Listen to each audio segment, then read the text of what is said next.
be live. So you have to say, I got it. You've received the message? Yes. Yes, bro.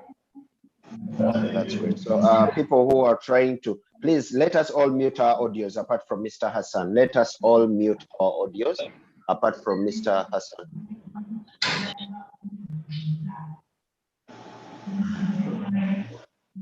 Okay, so you are most welcome, everyone watching this video. Today, we are going to be talking about a very special topic known as Dailing. And this Dailing is going to be taught to us, or it's going to be tutored to us by Mr. Hassan straight away from the Coffee Lab Academy, Uganda, Kampala, Uganda. So, Mr. Hassan, the platform is yours, but whoever is joining the platform today in our class, kindly mute your audio so that we give the attention to Mr. Hassan. So, Mr. Hassan, you are going to give a little introduction about yourself and the school or the academy, the contact and the location, then you take us through. So the platform is yours. Okay, bro. Thank you so much, Barista Andre, and to all the members who are live here. I'm Hassan Mukwaya from here, the Coffee Lab Academy. We do train professional specialty baristas, and we are located on Saba Road, opposite T&T Supermarket, just around Shell Cars off Entebbe Highway. And our contacts are +256 789 15 28 04. And another number is +256 75 92 00 723. Those numbers are both on WhatsApp, so you can reach on us and then we talk more about coffee. And on Instagram, you can look for the Coffee Lab UG, and then on Facebook, we are the Coffee Lab. So that's who we are. And we are specializing in specialty coffee. Like we train professional baristas and become specialty baristas. So today we're going to talk about dialing in an espresso. I'd love to have a two-way class whereby you guys can ask questions and then I'll answer them. And if you fail to understand something, feel free to ask, because we are here to share our knowledge. And personally, I believe in shared prosperity, whereby if I share what I know with you, at least you'll have understood something, and then you too will share something you know with me, and then that's how life goes on. So I guess we're going to start now, right? Okay, just a minute, Mr. Hassan. Sorry to interrupt you, but I think we still have background audios from different people. I really don't know, but we still have different backgrounds from different people. So I think I'll ask Mr. Ristretto, Mr. Sam. Let me see. We have Barista Ricky and Roger Collins. Let us try to mute our audio so that we give the platform to Mr. Hassan. All right, so Mr. Rogers, Charles, Ricky, kindly let us all mute our audios.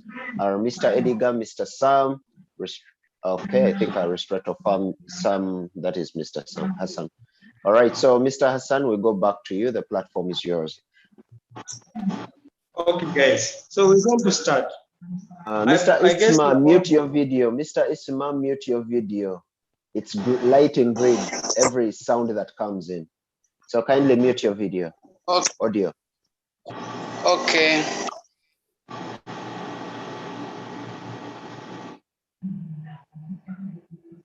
Okay, here we go. Then Mr. Sam, mute your audio. It's also lighting and it's disrupting. Okay, let's start, Mr. Sam. Mr. Hassan. Okay. Well, we're going to understand today what the term dialing in means. Dialing in coffee, it's a daily routine as baristas we need to do on a daily basis. As you start your shift, either morning shift or afternoon shift, any type of shift, you as a barista, you need to dial in your coffee. But before we go into dialing in the coffee or espresso, let's talk about calibration, because calibration is the father of dialing in espresso. We all know, why do I emphasize espresso? Because espresso is the base of all the drinks. So if your espresso is not good, at the end of the day, your coffee will not taste good.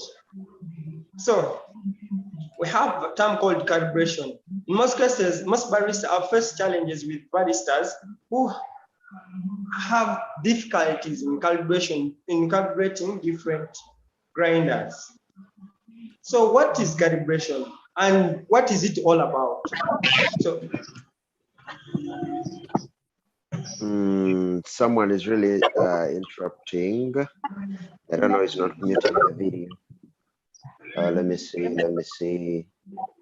Guys, please let us all mute our audios. Mr. Charles, Mr. Abdul Bamboo, let us all mute our audios. Madam Shadia, Barista Ricky. No, I just want to say something actually. If you've got a laptop, you can mute everyone and then leave Mr. Hassan on, because if when you keep on like asking them, because they're like kids actually, so you should mute them. Then the training should go on. Mr. Hassan, let's continue as I get my laptop.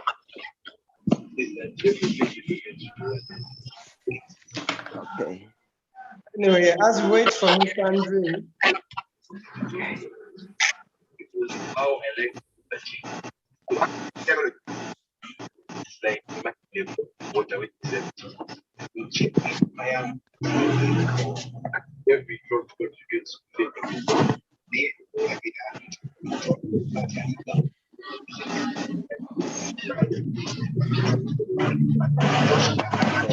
Madam Sarah, still, as I'm connecting my laptop, mute your audio. It's too much. Wow. Okay. It's the one disrupting the audio, Madam Sarah, so kindly do that.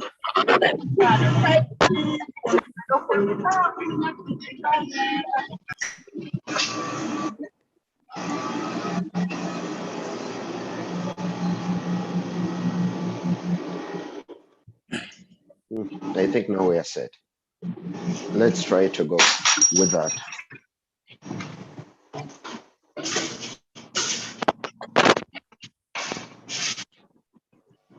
Mr. Hassan, you can continue. Are we done? Are we done now? Yep, let's continue. Okay.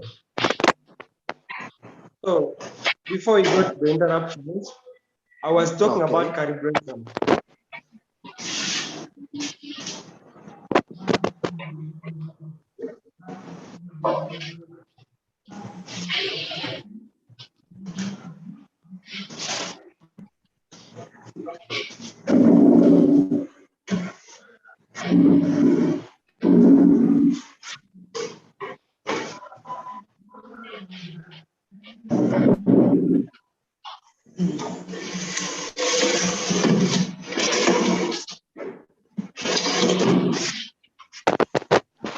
Mr. Sam, you're really disorganizing our meeting. Mr. Ricky, you're disorganizing our meeting. All of you mute your audios as I'm trying to connect my laptop, please.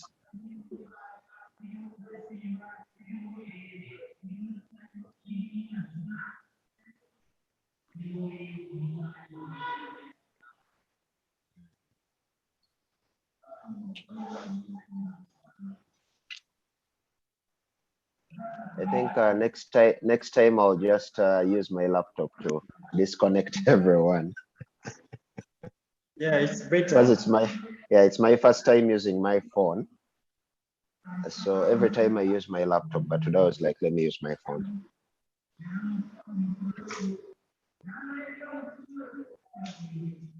Okay. So I think we have the audio as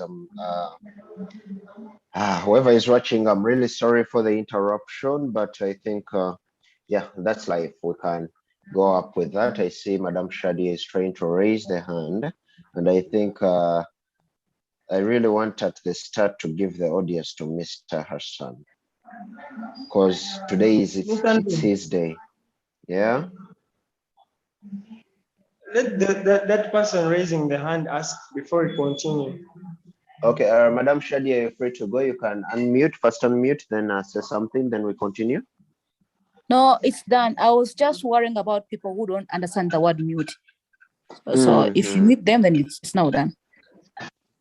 Okay, so let us all mute. I'm trying to connect my laptop, then we shall. Okay, I think Mr. Hassan, you can, the platform is yours now. Let's go. Okay, thanks so much. Anyway, guys, thanks for coming here and attending this class. I pray by the end of this class, at least we have gained something. So before we got the disruptions, we're talking about calibration. Because dialing in an espresso goes hand in hand with the calibration.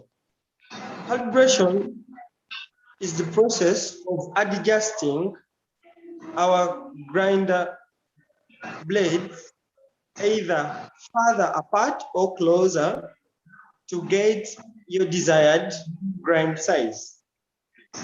What do I mean this? Like you adjust your grinder using your dial to get the grind size you would wish for.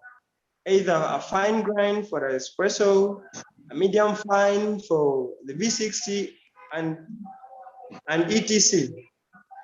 Then during calibration, what are you looking at?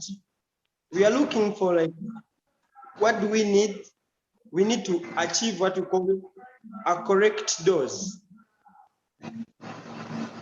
How much coffee do you need for your shot of coffee is what we are looking for. So we are looking at achieving a correct dose. And then another thing, in order to achieve a correct dose, what do you need? You need to be accurate. In accuracy here, I'm talking about weighing your dose. To some of you or to junior baristas who don't understand what a dose is the weight of dry ground coffee.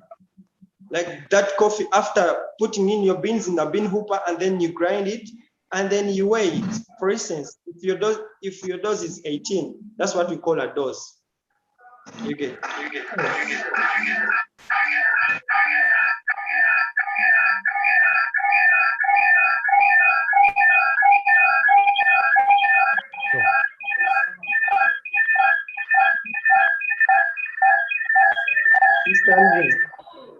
Sorry.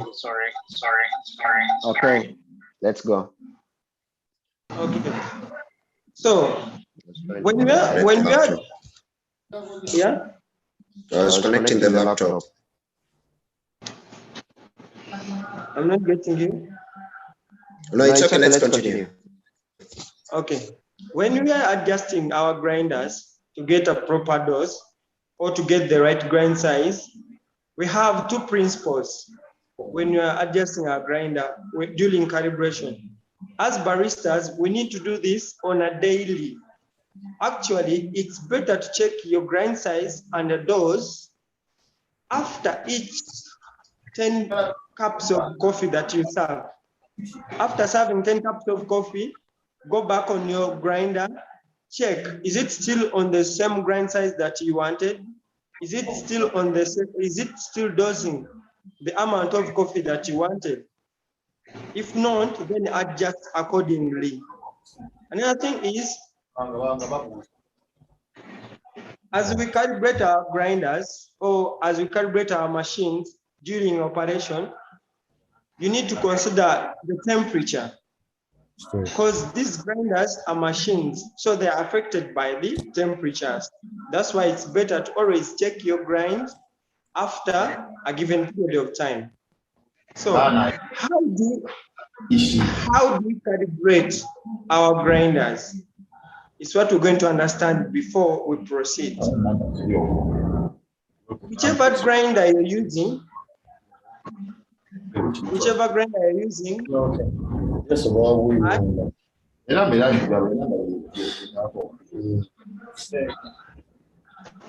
guys, I think we are getting some difficulties here.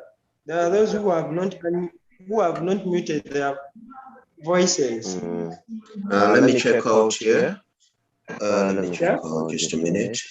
Mr. Sam, you're disorganizing us. I think I'm going to take you out of this video. I'm going to take you out of the class. I'm so sorry.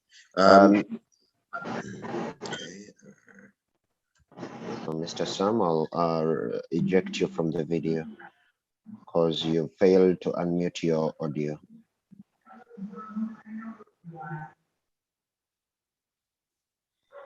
Okay, let me see. I'm searching for Mr. Sam here. Okay. And where is Mr. Sam? Finally, he has muted. I think let's continue. Let's continue. Okay. But so I think we're on calibration. Some of the audio is also coming from your background, Mr. Hassan. Ah. Yeah, I think you're also getting. Yeah. Yeah, we're getting some audio from your. Can you hear me? Can you hear me can. properly? Because there are some born agains who are preaching outside there. Oh, okay, it's okay. Yeah. Yeah, it's okay. Okay. I'm sorry because I can't do anything with them. It's unfortunate. Okay. Yeah. All right, let's go. Anyway, let's go. When you are calibrating the grinder, we are looking at finding the right grind size for our coffee. So in order to achieve a finer grind, or coarser grind, you need to adjust your adjustment disc, which is in most cases located under the bean hooper, or what you call the dial.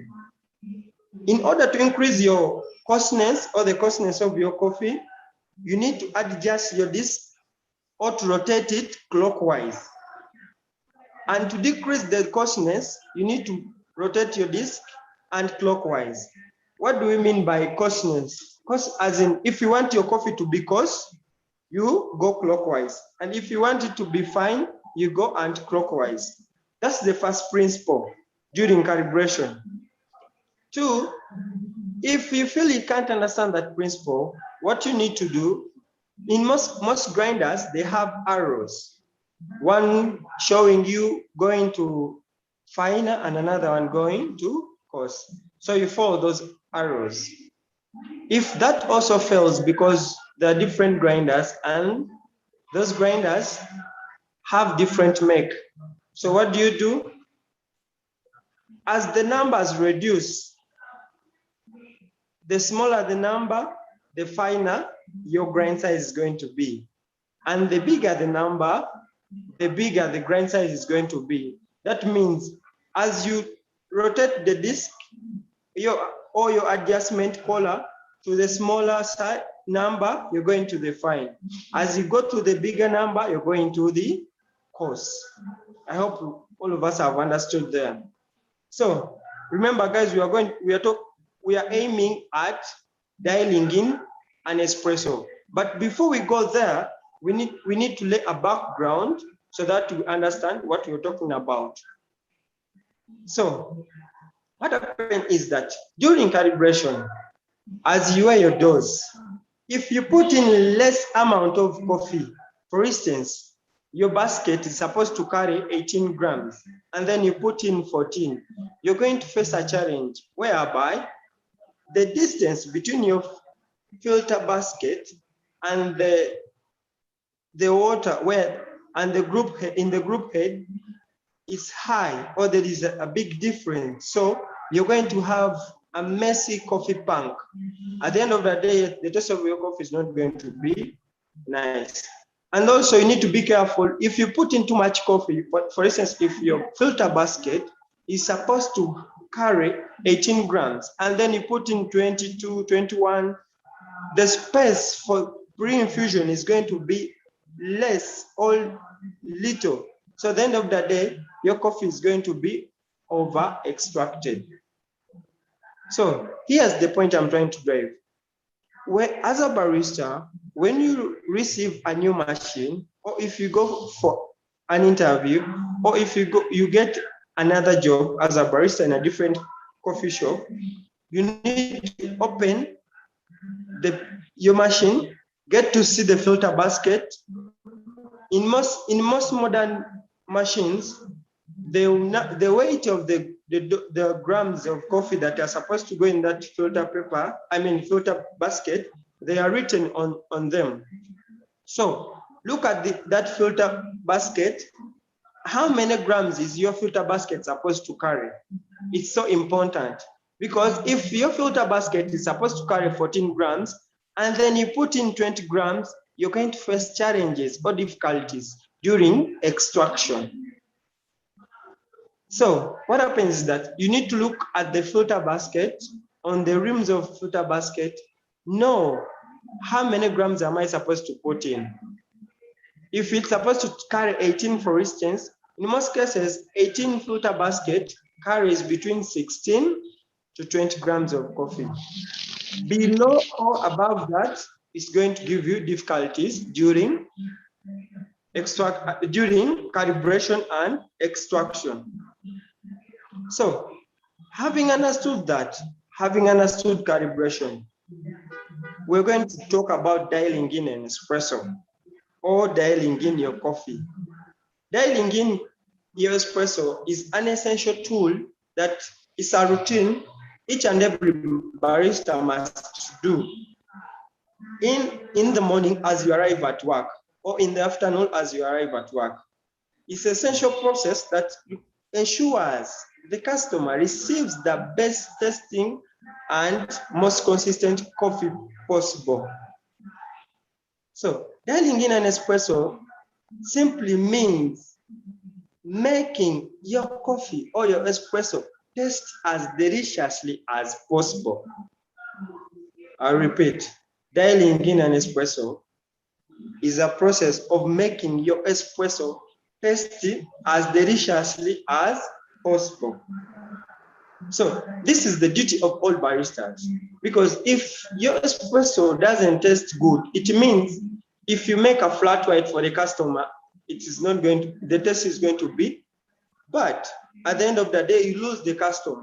So my fellow baristas, I encourage you always to dial in your espresso. So dialing in an espresso, you're essentially looking to extract the right amount of soluble flavors from the coffee using the right amount of water in the right amount of brew time. Here's the thing. We are aiming at extracting the right amount of flavor, the flavors in the coffee, using the right amount of water in the right amount of brew time. So as a barista, you need to focus on how to make your coffee taste as deliciously as possible. That's what we're going to talk about today, dialing in an espresso. So as we're dialing in an espresso, to achieve that, there are three main parameters that we need to focus on. I pray that you all have a pen and a paper where we can write, because we're going to dive into the details of this topic. So to achieve the best tasting espresso as baristas, we need to look into the three main coffee parameters, or what we call coffee variables. And these parameters are, number one, the dose. Number two, the yield. And number three, the brew time. I'll repeat again. The three main parameters that we need to adjust to get a proper tasting shot of espresso as baristas during our calibration, during dialing our coffee, are the dose, the yield, and the brew time. These are the three main parameters that we need to play with or to adjust so that we get a proper tasting cup of coffee. You just don't know how it feels when your customer takes that shot of coffee, let's say a ristretto or an espresso, and then be like, wow, this is the best I've had. You get. So we are aiming at achieving the customer's happiness, but how?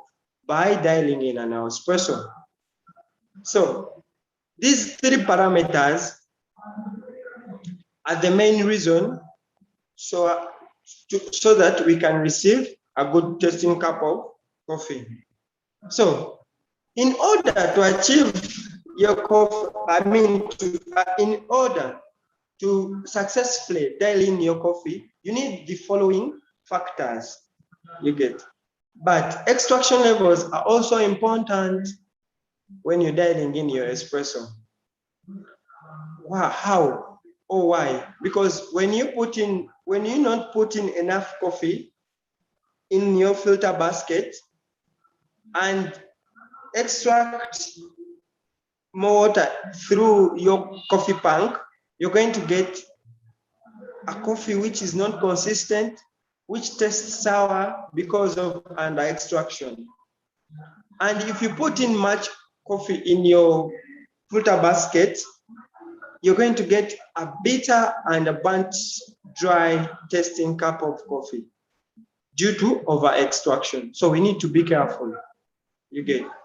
As I told you before, you need to make sure you know how many grams you're supposed to put in a given portafilter or given filter basket, because those modern filter baskets, they have numbers or they have grams that they are supposed to carry.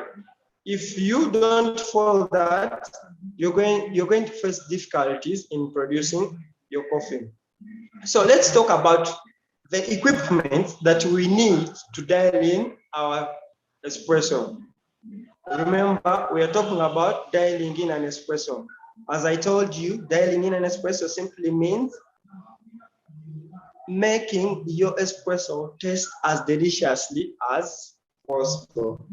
So these are the instruments or equipments that you need to dial in a proper tasting cup of espresso.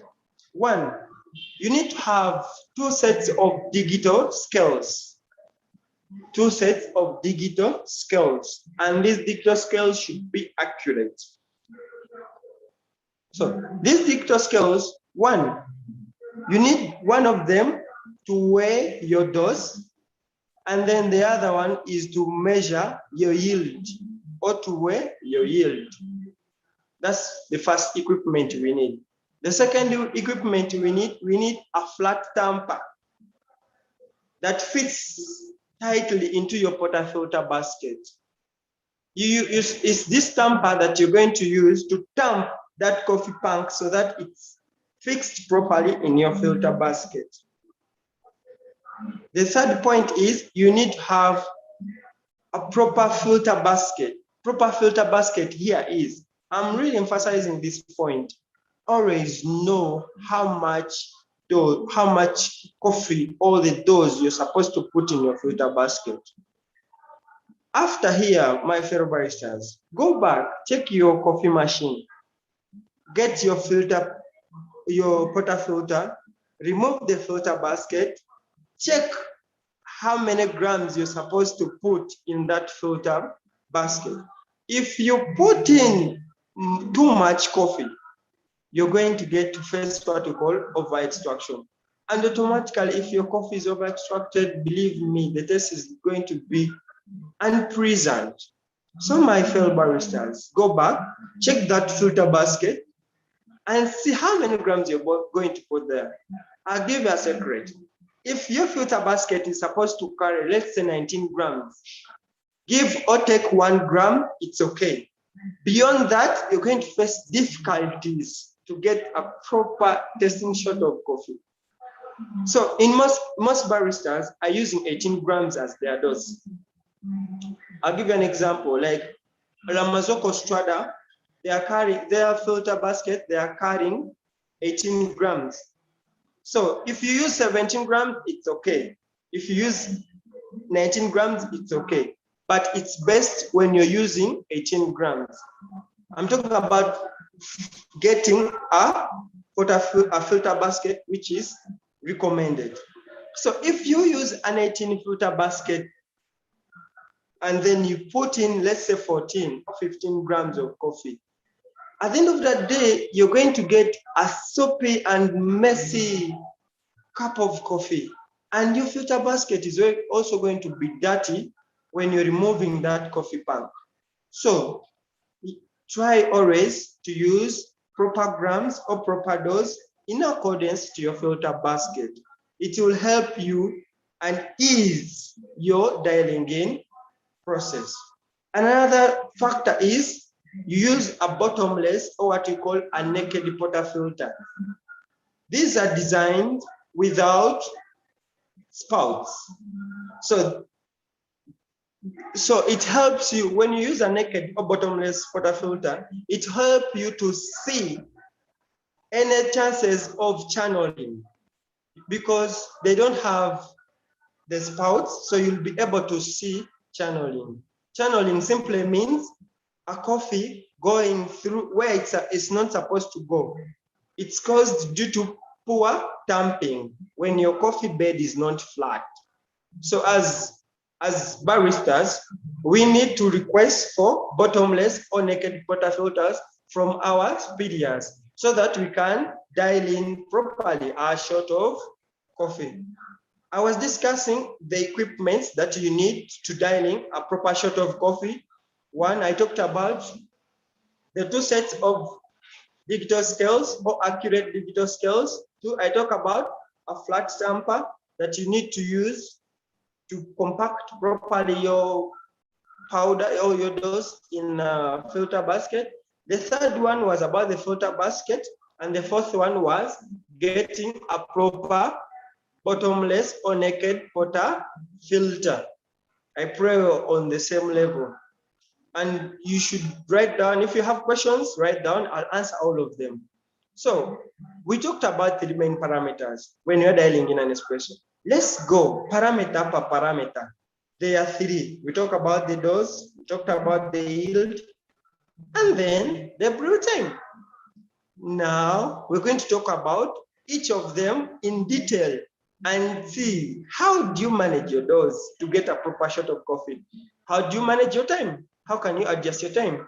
And to get a proper yield, what do you need to do? Because at the end of the day, we follow the yield.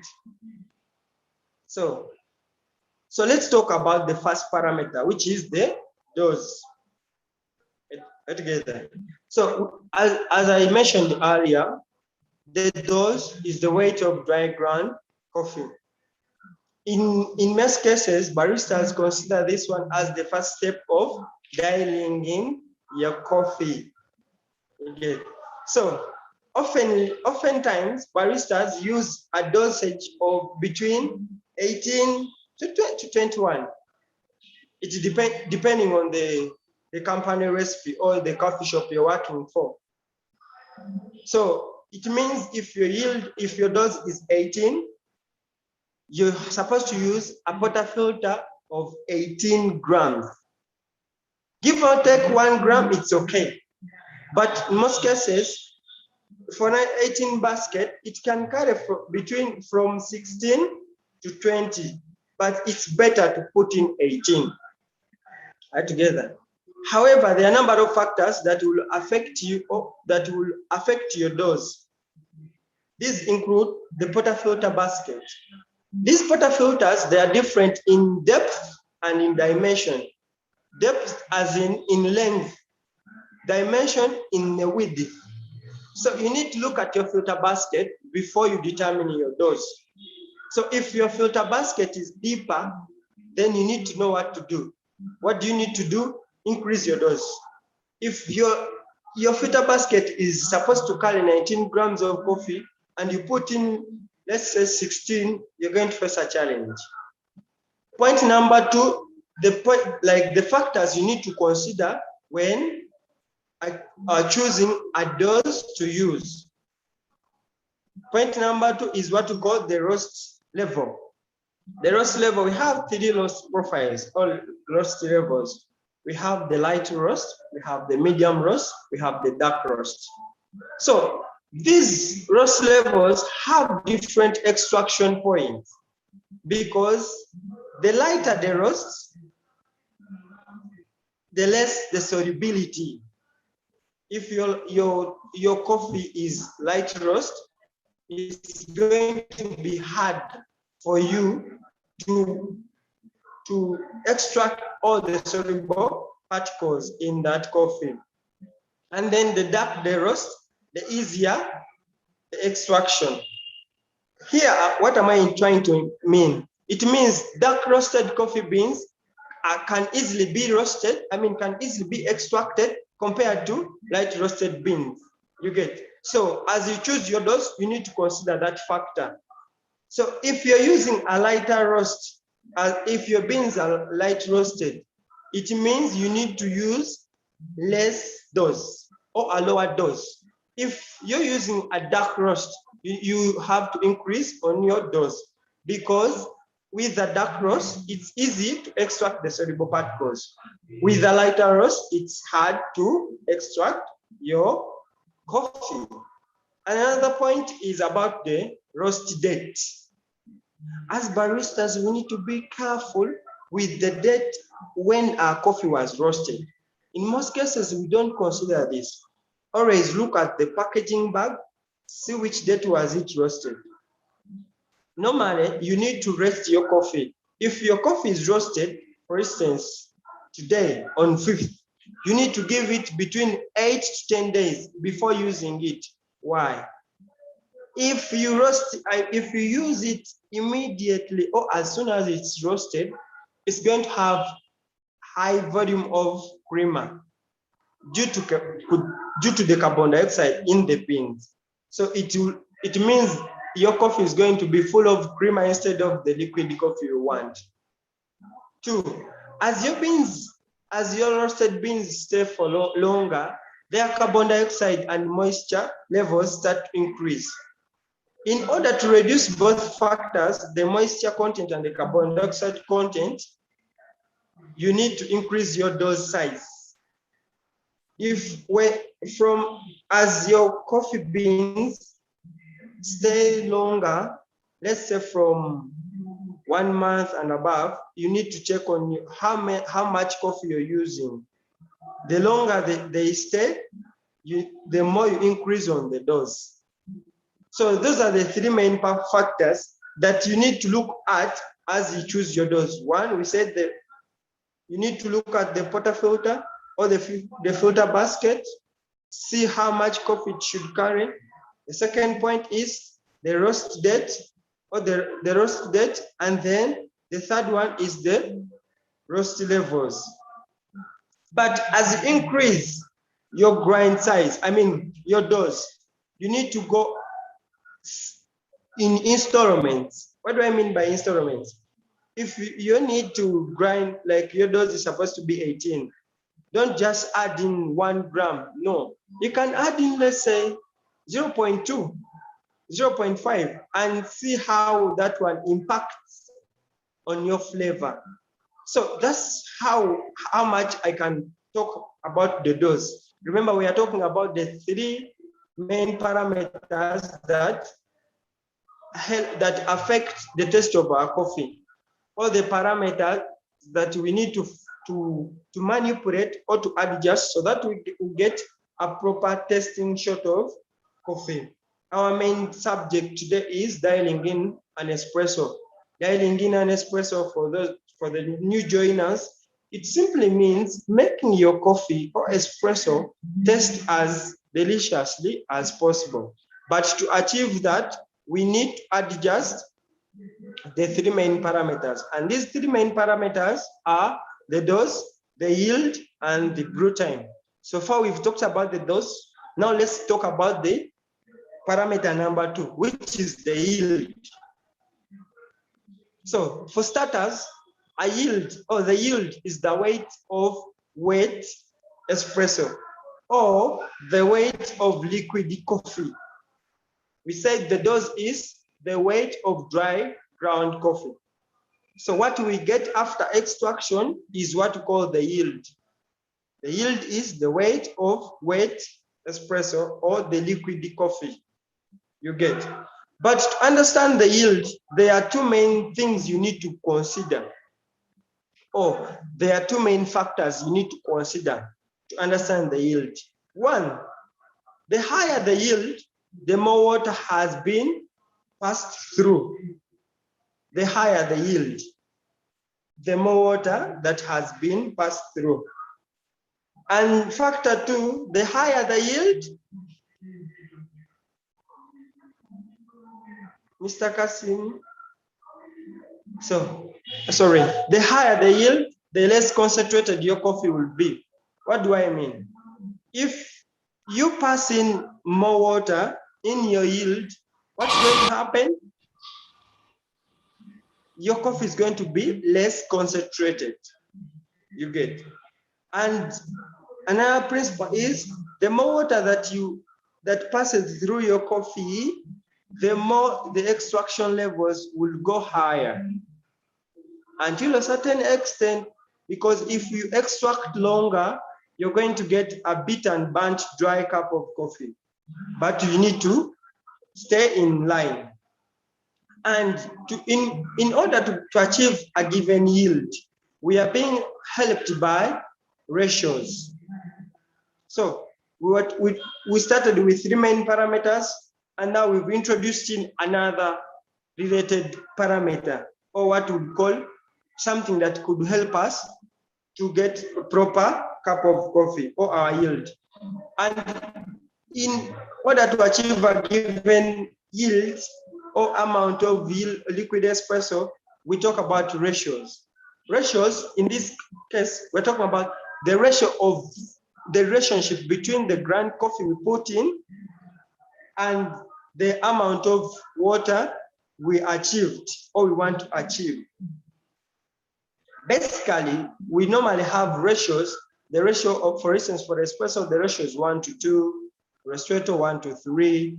Then for lungo, it's ristretto is 1:1. And then for lungo, it's 1:3.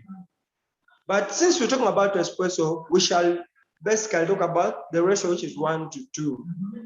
So as you put in, let's say, your 18 grams of dose, your yield needs to be 36. That means you're following a ratio of 1:2, which means 18 times 2, you get your yield right together. But in most cases, you might face a challenge whereby you're following the standard ratio, which is 1:2. And then your coffee doesn't taste properly. And whereby if you use a 1:2 ratio and you're using, let's say, a dose of 20, you're supposed to get 40 out. 20 in, 40 out, due to the ratio. As a barista, you don't need to be static. You need to be flexible. You need to be adaptive. If using a ratio of 1:2, you don't get that proper taste you wanted from a cup of coffee, or you don't extract the exact flavor from that shot of coffee, you can adjust the ratio. So you can adjust the ratio. Let's say, how about if we use a ratio of 1 to 1.5? How would your yield taste? Try that. You get my point? That's the essence of dialing in an espresso. We are looking to achieve a deliciously cup of coffee. Like, you want to make our coffee taste as delicious as possible. You don't need to stay static.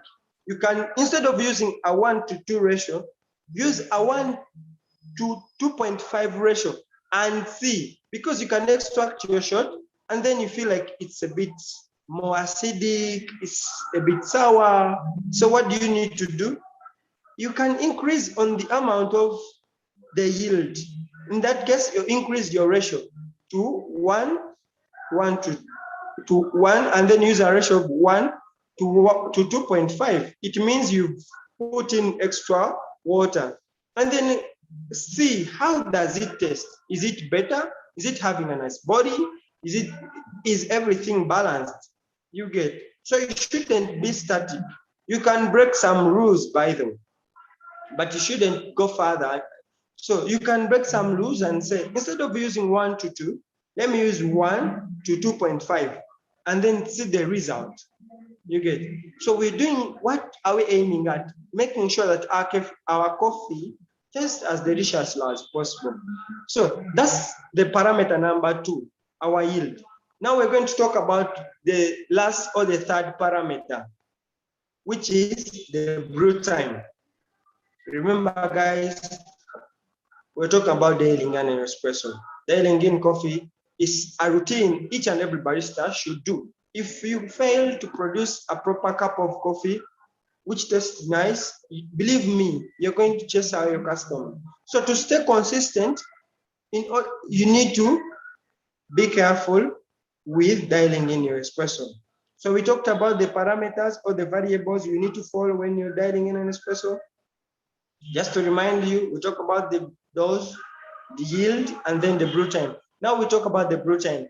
The brew time is the amount of time or the length of time taken when your coffee is in contact with the water. In this case, we're talking about espresso. So the amount of time taken when your coffee is in contact with the hot water, that's what we call the brew time. Sometimes baristas face challenges. One barista asked me, Hassan, does the brew time start when I press the button to start my extraction? My friend, the thing is, as soon as you put in your coffee pack in the group head and start the button, that's when, and you press the start button, that's when the brew time starts from. The profusion time is also part of the brew time. Right together. So the brew time, how does your brew time affect the shot of coffee? If you supposed to extract a shot of coffee within 20 to 30 seconds, and then you extract it, and then your shot is achieved before that time, it means there's a problem with your coffee. In most cases, or traditionally, we believe, all institutions teach us, that a shot of espresso is supposed to be brewed within 25 to 30 seconds, which is okay and is right.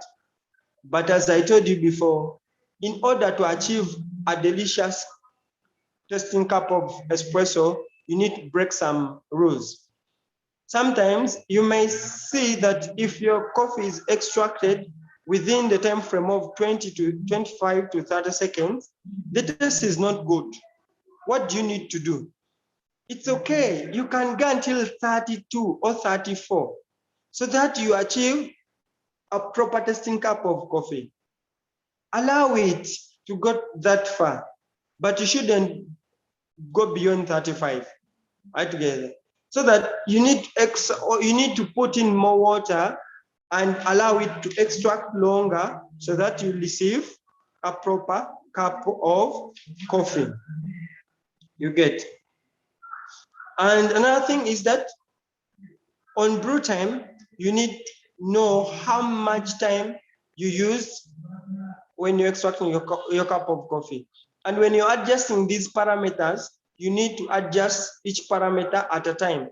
Don't adjust all of them because you will not know which parameter worked properly. Point number 2, as you adjust your parameters, that means, the brew time, yield, and then the dose, you need to write down and see, when I used 18 grams and then I got 13 out within 27 seconds, how was my coffee tasting? It was sour, dry. You get, for instance, it was hollow, dry, and more acidic. Then adjust a parameter, write down the result. That's how you're going to get your coffee.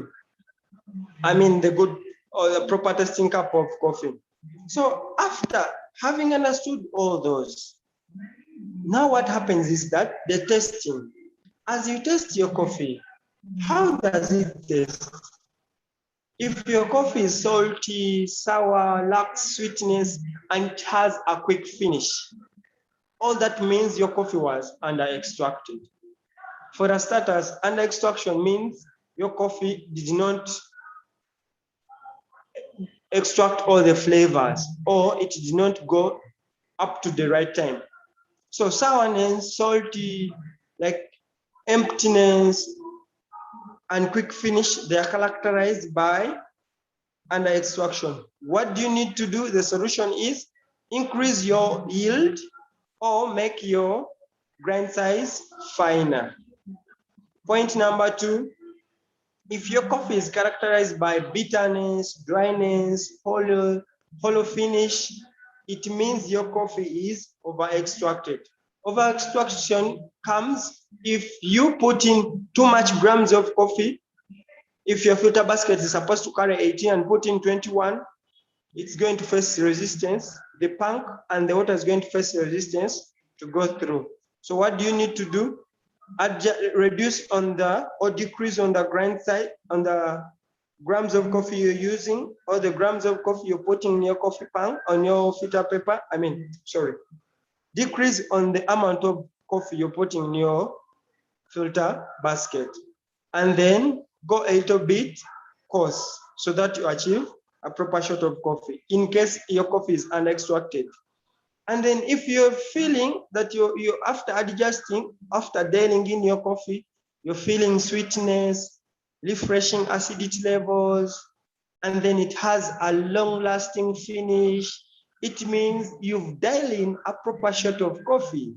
So having had all what I've said, my dear baristas, my fellow baristas, I encourage all of you to always dial in your espresso, test your coffee regularly.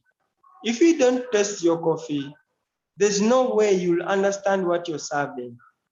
And be careful when you're dialing in your coffee, when you're adjusting your grinder, or when you're calibrating your grinder.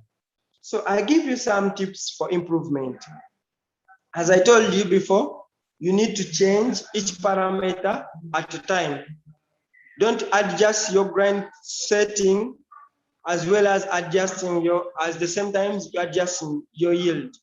You'll not know what to do.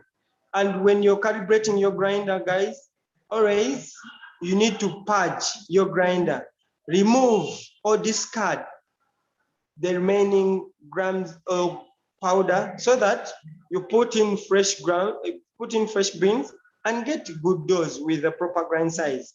You get it.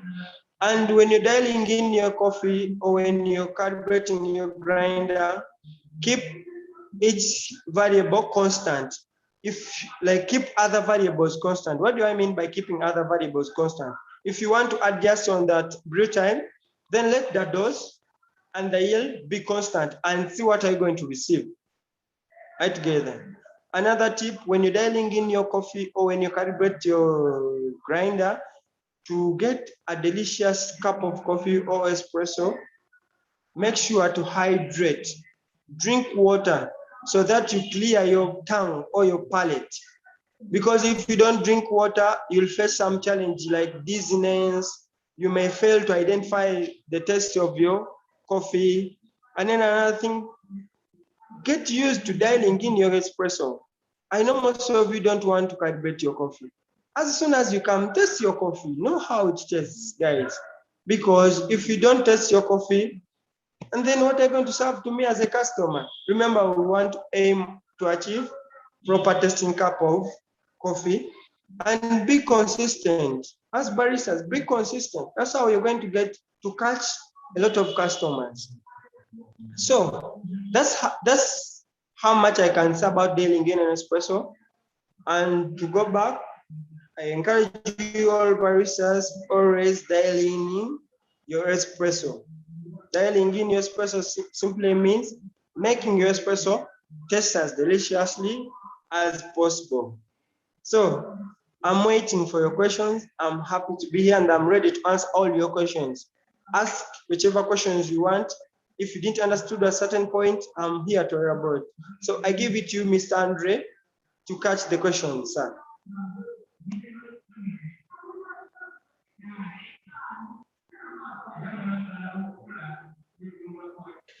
All right.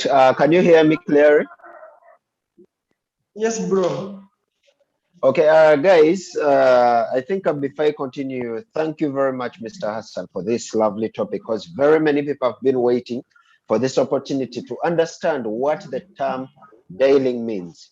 Some of us, we baristas, it being professional baristas or junior baristas or specialty baristas, we didn't get to understand the term Dailing. We know that when we grind coffee, I taste coffee, but we didn't know that it is all categorized under the term Dailing. So thank you very much for clarifying and giving us knowledge about something that we are doing, but we really didn't know the term that we were giving it. So when we look, I think I'm going to begin with the charts. If you check in your charts, Mr. Hassan, are you there? Yeah. Yeah. Check in your charts. The first question was from Mr. Jonathan. He said, what if I don't have a weighing scale on my shift or on my table? How can I identify the dose in my portafilter? Pardon me? Mr. Jonathan is asking. Oh, Mr. Jonathan Tayewa, he said, what if I don't have weight scale on my table? How can I identify my dose in my filter porter portafilter? Well, Yeah. my brother Jonathan, as a barista, a responsible barista, remember one of the traits of a barista or a great barista is responsibility. You need to ask for these things because you cannot weigh the dose using your hands or by your eyes. You need to have a weighing scale. And if most modern grinders, they have where you can see the weight of your coffee and in terms of seconds, how many grams for the double and for the short, for the single. So what you need to do, my brother, what I can advise you currently or now, you need to get a scale. It's the only way to go. Because as a barista, you need to be accurate. And to achieve that accuracy is by measuring or weighing your coffee, bro. I don't know if I've helped you, but please try to get a scale. Are together? Okay, thank you very much. And to add on that, I think to every barista that is watching this video, or just in case you own a coffee shop and you are the boss and you've decided to set a place or a bar where you are going to be serving your coffees, at least make sure you ask your baristas the requirements they need, because you are going to find out that most of the places I went to train in cafes, most of the cafes in Uganda, they don't have tampers. Most of them have plastic tampers. Most of them use spoons, and most of them use delicate equipments that are really going to affect the coffee that you're serving to yourself and to the customer. So just in case you are a barista and the client or the boss has refused to buy something, at least send me the contact. I'll call your boss, whatever country he is in, and I'll talk to the boss. So please write down the list of the requirements, most especially the tamper, distributor, weighing scale, the right portafilter, based on the grammage that you want to serve as the recipe of the coffee. I'm sorry for interrupting you. I think I see Mr. Zaid wants to ask a question. Mr. Zaid, go ahead.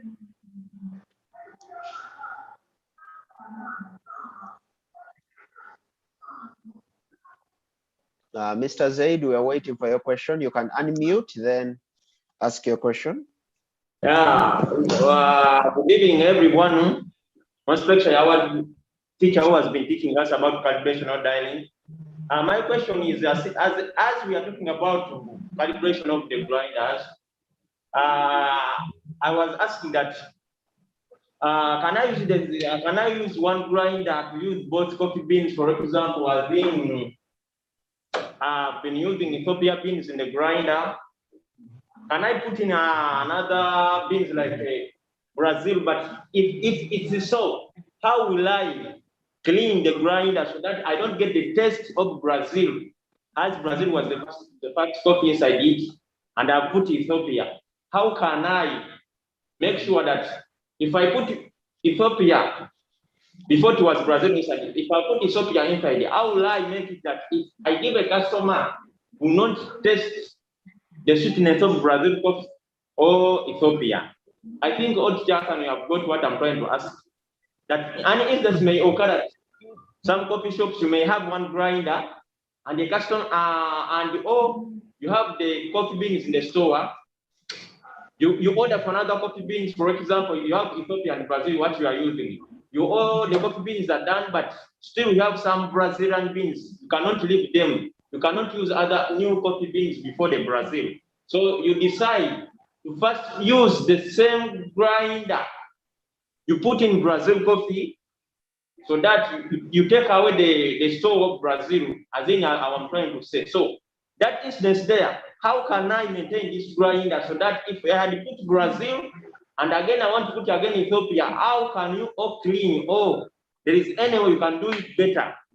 So that if you are doing, you are extracting, the customer will not get the two tastes of the coffee beans. That's my question. Okay, Mr. Andre. Hello. Anyway, I'll answer Zaid. My brother Zaid, as we discussed earlier about requesting for all the equipment you need to work with in your bar. If you're using different coffee beans from different regions or origins, kindly talk to your manager or to your management to provide you another grinder. Because during rush hours, when you have a lot of customers, how will you be able to change the beans and then put in Brazil, put in Ethiopia, put in Guatemala? Because one thing you must know, my brother, is these coffee beans, they taste differently. Two, in calibrating those, there are those, for instance, Guatemala beans. However much you calibrate them, they will stay in a course when they are running very fast. But in that case, what do you need to do, brother Zaid? If you're not busy, if the operation is not high, if it's not a rush hour, what you need to do, you need to empty your bean hooper. And after emptying your bean hooper, make sure you grind the remaining coffee beans in your grinder so that your grinder is clearly empty. And then after that, put in some little Brazilian beans. If, for instance, you want to use Brazilian and then previously you are using Ethiopia. I hope you understand. So put in some Brazilian beans, flush your grinder. By flushing, what do I mean? Put in a little amount of Brazilian beans and then grind it and then throw it away. In that way, you're flushing, you're removing the other Ethiopian beans and introducing the Brazilian beans. And then add in your Brazilian beans and then continue.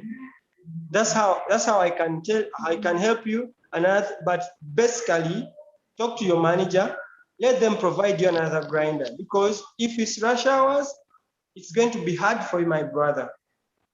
No, I was saying that. Okay. I was just saying now, that. our Mr. Zaid,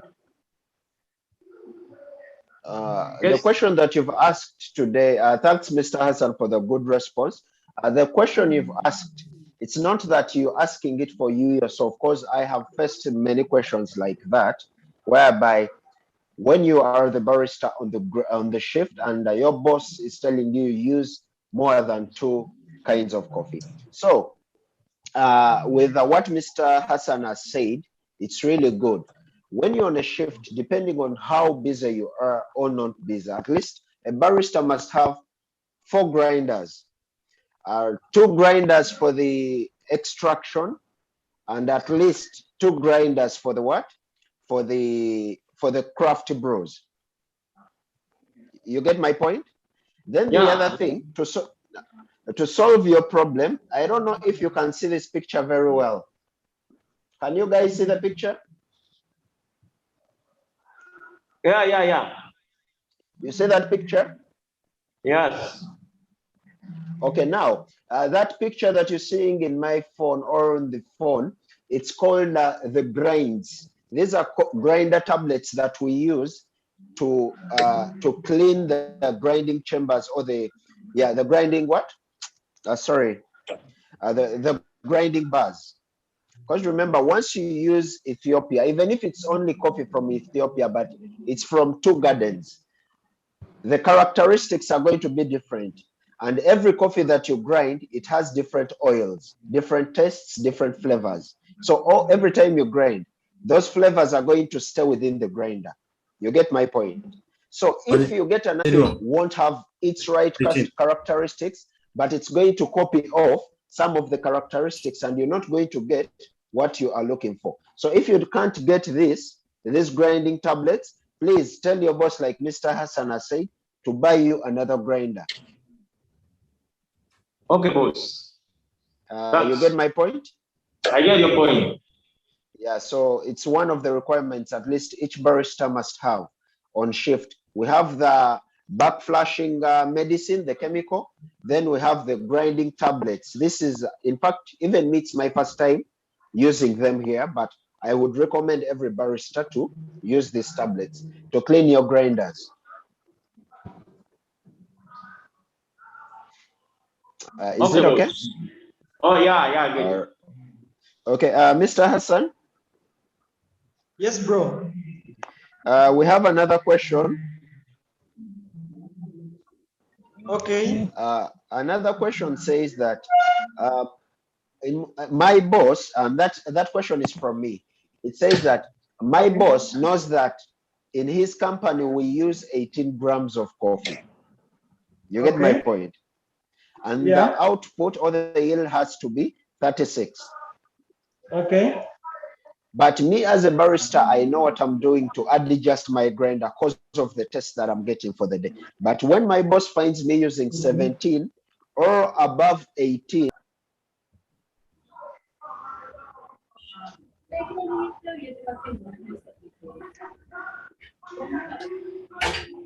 do you get my point? Like when your boss finds you getting, like, using 17 or above 18, he complains, right? Yeah, there's going to be a complaint about the taste of coffee. That's when different problems will come in. Customers are complaining, things like that. So what advice do you give to me to stay on 18 grams? Well, thank you for that question. In most cases, my brother, our bosses don't really know about the I think Mr. Zaid, first mute your audio. Mr. Zaid, mute your audio.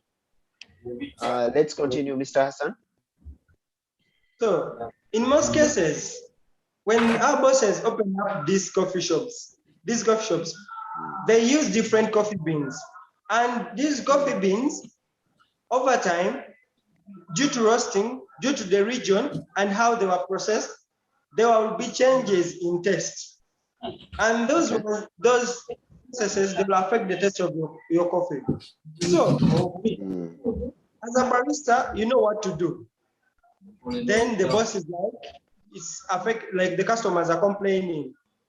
What you need to do is sit down your boss, him or her, while you're doing so.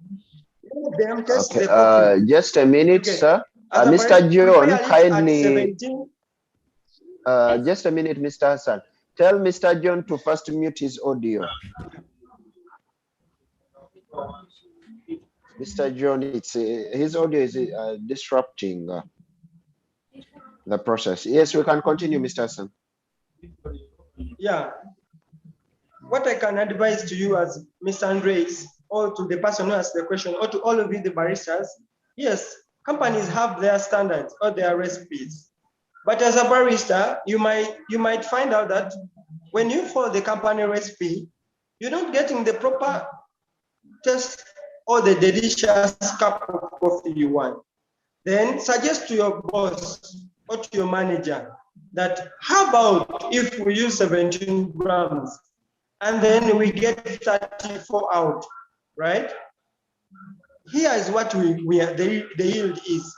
Believe me, if the yield is okay and the taste is good, who can, even if you're the boss, how can you fail to accept such a thing? What I can advise you is, before you as a barista, you implement it. In this case, you need to talk to them, introduce it to them so that they know about it. So that in future, if there is a complaint, they know how to handle it. But as a barista, you should always find out what is right for your customers, because we are aiming at achieving quite a cup of coffee. And actually, the thing is the boss. If the customers are loving it, then you can sit your boss down. If it's from the customers, then you have to improve. If it's from the customers, you change in accordance with the customer's taste, because we want to achieve, like we want to serve them good cup of coffee. Mr. Abdul Babu, kindly mute your audio. You are disorganizing the class, Mr. Abdul Babu. Mute your audio. Thank you, Mr. Abdul. Okay. Then we have Mr. Hassan. Let me first mute everyone. Then I think we continue. Let me see here if I can mute everyone, because it's really disorganizing the class. So we have another question here.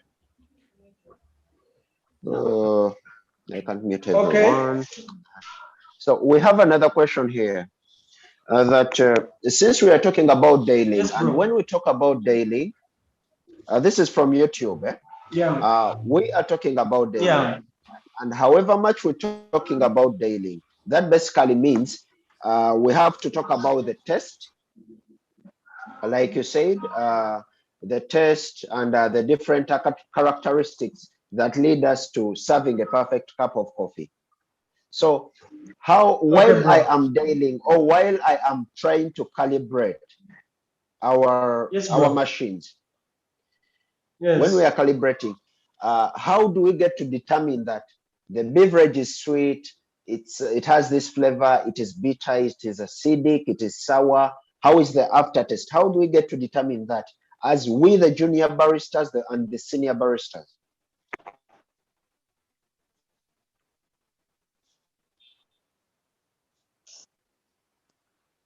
Can you hear me? Now we're going to talk about, I got you, bro. Okay. Well, let's dive into like a little bit about sensory skills. Okay. When you dial in your coffee, or when you taste, how do you get to know the acidic, the sourness, the bitterness, the sweetness, aftertaste, the balance, all those? Those happen after tasting. Where after extracting your cup of coffee, drink it. And by the way, before you drink, after extracting your coffee, as a tip to all of baristas, stop swelling your coffee. Get a dosing spoon and stir it. That's when you'll have that's when you have your coffee mixed properly.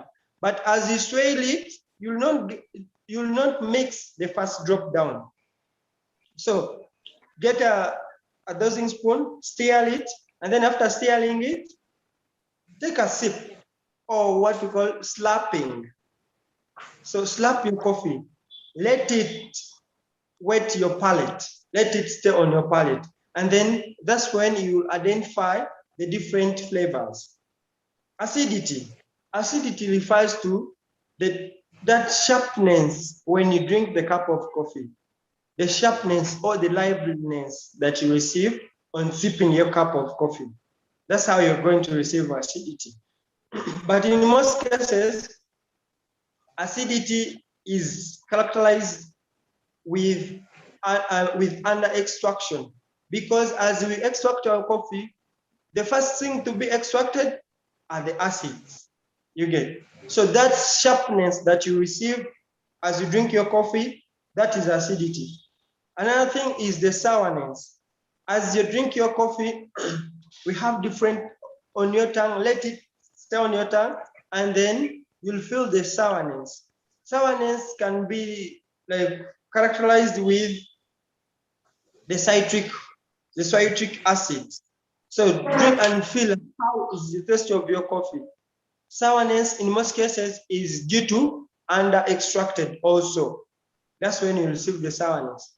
And then flavors. How do we determine all the flavors that we get? is after tasting your coffee and then getting the aftertaste. Aftertaste is that's what remains in your mouth, on your tongue. What is on your tongue is what you call the aftertaste. How do you feel it? Is it creamy? Is it buttery? Is it watery? That's the aftertaste. So from that, that's where you will say, okay, my coffee is okay. It has caramel, it tastes like caramel. It has some chocolate nuts. After tasting it and then receiving the aftertaste. And then the other one was bitterness, I think. Yeah, bitterness. As you drink your coffee, you'll feel that there's some dry sensation, and then you feel like you can't take it. Bitterness is characterized by over extraction. So if your coffee is over extracted, it's going to be bad.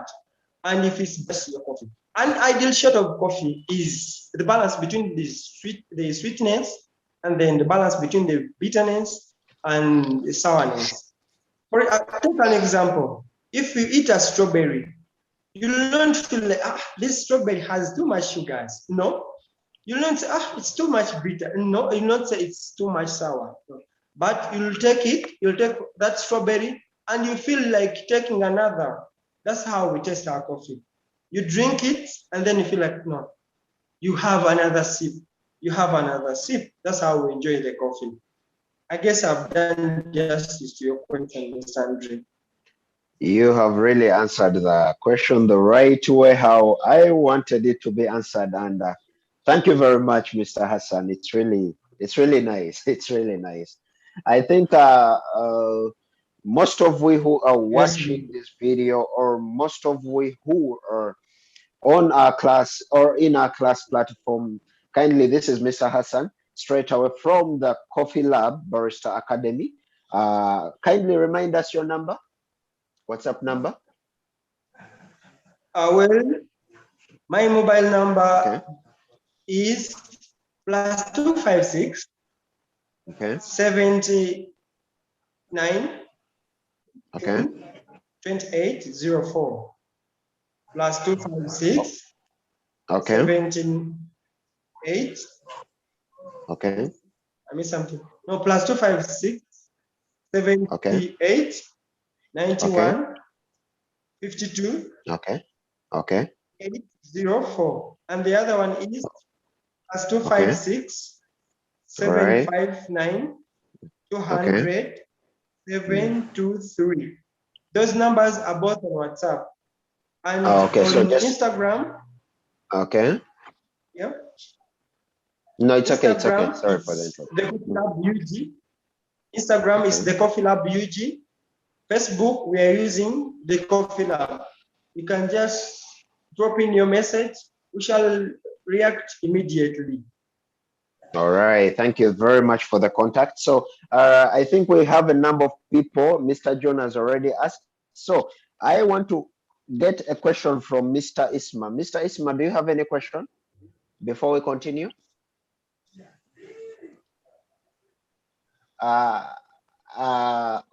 Unmute your audio.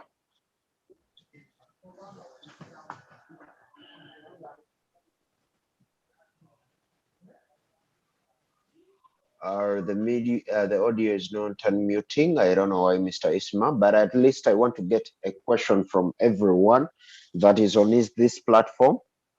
Mr. Isma, I can't hear you.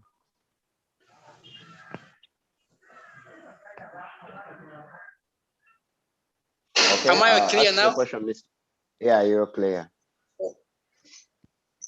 So for me, what I want to know with the issue of knowing the number of coffee grams in the portafilter, because some portafilters of ours, there is no indication which way that maybe you put this number or this number.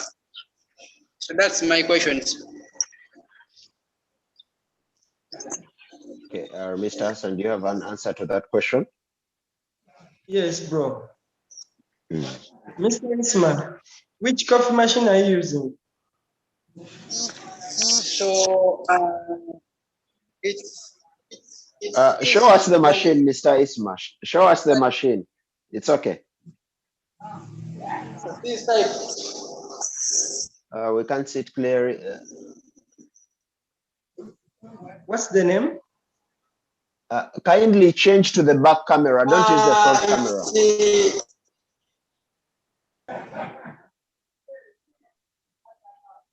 Okay. Okay. Twist it to the back so that you can see what you're showing us. Oh, I think, okay. Okay. What's the brand name? Is it a Gagia? Is it a Simonelli?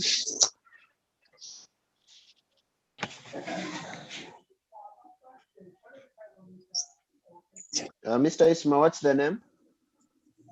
So let me show you my water. It's Australia. It's from Australia. It's Ontario. Oh, it's an Italiano, something like that. Eh? Yeah, like that.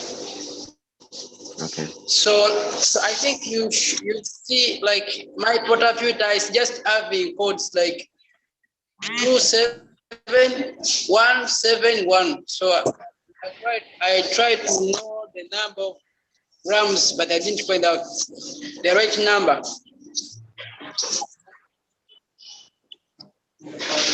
Mr. Hassan, if you see that portafilter very well, how many grams does it attain? Because most of the baskets don't have the grammage number. Anyway, the thing, unfortunately, I've not seen the portafilter. The thing is, my brother Isma, if you're in that situation, in most cases, those machines, they come with a manual book. By the way, to our baristas, what I can advise you is, before you use that machine, read that manual book and understand it better. It can help you. And if not that, you can check on Google which brand you're using and know the amount of grams you're putting. But in this case, what I can tell you is, look at your portafilter. You can measure the centimeters it has, and then know how much you're supposed to use. If you can't do that, then try different grams and see how, like, which amount of coffee gives you the proper or the delicious cup of coffee you want. I'll give you an example. How about if you put in 16 grams and then get 32 out? What will happen to your coffee? How is the taste going to be? You get? I think that's the easiest. Use different grams and then find out how it tastes. Then you stick on those grams. And if you can access the manual book, read it and then see how many grams you're supposed to put in. Okay, thank you so much. Thank you. So estimatively, according to the site of the basket that Mr. Isma has shown, I think it looks to be between 17 to 18 grams, estimatively, according to what I've seen. It looks to be an 17 to 18 basket. But basically, to add on to what Mr. Hassan has said, I think as we baristas, we have that basic we follow. That when we are extracting the standard basic for the coffee grammage is, let me say, from 15 to 20. You get it? That is the basic. So at least as a barista, you start from the basic that, let me start with the 15, go ahead to 16 or 16.5 up to 17, basing on what the site is giving you. So if I'm to get your basket, I can't put coffee beyond 19, according to the site of you that I've had. So that basically means I'm going to start my coffee from 16 up to 18. So I have to make sure that while ranging, I have to, even the tamping, because remember, sometimes in my country, Uganda, there is a way how we determine the coffee through that ring after tamping. There is a ring that most baskets have that indicate where coffee is supposed to stop. You get it? So I think you can try out those ways, Mr. Isman, see if you can get a perfect a perfect extraction out of that basket. But basically, how much grams do you use, Mr. So I usually use 18. Sometimes when customer they complain, I do 20. So what do when they complain, what is their query about? What is the query? So sometimes the customer they say that my extraction time that's less. So what they're trying to mean you performing under extraction. Yeah, that's what they always say. And when they test your coffee, it's kind of bitter. Yeah, that's what they say, that somehow a bit. Then sometimes when they say that, I think you have to, Mr. Hassan, does it when Yes, it's bro. when it's under extraction, does he have to increase the grammage or twist into fine so that he gets the right extraction period? Well, my brother, it's two-way. It can be under extracted because of the grind size, and Okay. it can be under extracted because he put in less coffee. So he needs to check on the grind size, and then if it's under extracted because of the less coffee, then let him increase on the amount of grams. And if it's under extracted because of grind size, then let him go to fine, a bit fine. But as you adjust your grinder towards fine, just adjust it a notch per notch, as in don't go fast, just go slow until you catch the right grams that you need, or the right grind size you need. And always, Mr. Smart, I can tell you is, as customers complain, find out what are they complaining about, and then you work on it. If they are saying your coffee is bitter, it means it's over extracted, because bitterness is associated with over extraction. Then find out, is it because I put in too much powder, or I did use a finer grind? Then if it's finer, adjust a bit to cost. If it's too much powder, reduce, and don't reduce like a 1 gram, reduce like 0.5, and then see how does it go. If it's still giving the same result, reduce another 0.5. If it's coming cost, then go to fine. Mr. Ismail, okay now? Now I'm okay, brother. Thank you so much. Okay, so I'm going to give you this opportunity that I don't know where you are, but if you have an application called Botim, I think most of you have had an application called Botim. If you have that application, you can give me a direct call there at the moment, then we find a solution for it. Okay, my bro, thanks. Okay, and this goes to everyone else, any barista there, just in case you're facing a challenge on your shift. I don't care about the time, as long as you have my number, just feel free to call on Botim. We'll find a solution towards that. And I believe that still Mr. Hassan will improvise ways on how to help baristas basically when they're on shift. Exactly. Yeah, they can WhatsApp me at any point. I'll answer. Just send me a message on WhatsApp on the numbers I've given you. I'll help you. Okay, now we are going to Mr. Ediger. Unmute your audio, then give me any question.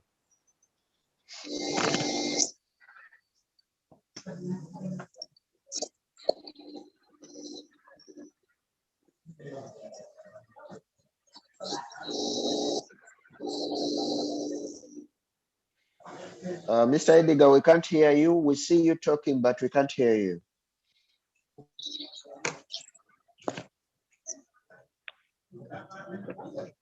Evening, everyone. Can you hear me now? Yeah, we can now. Good evening, everyone.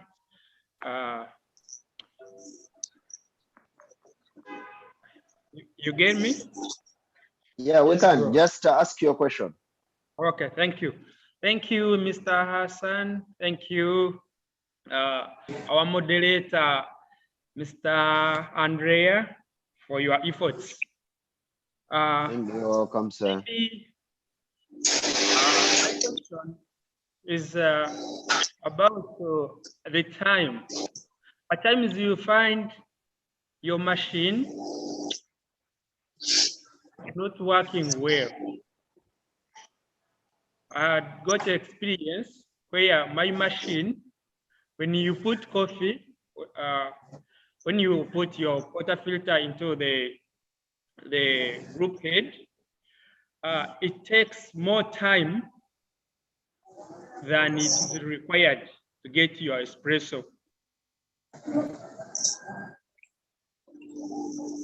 So, like we know that there is a considerable time that we should take when we are extracting our espresso, but I tried this machine and it takes more time. When my coffee is on a real texture or the grind size, but you find it is taking more time to get my espresso.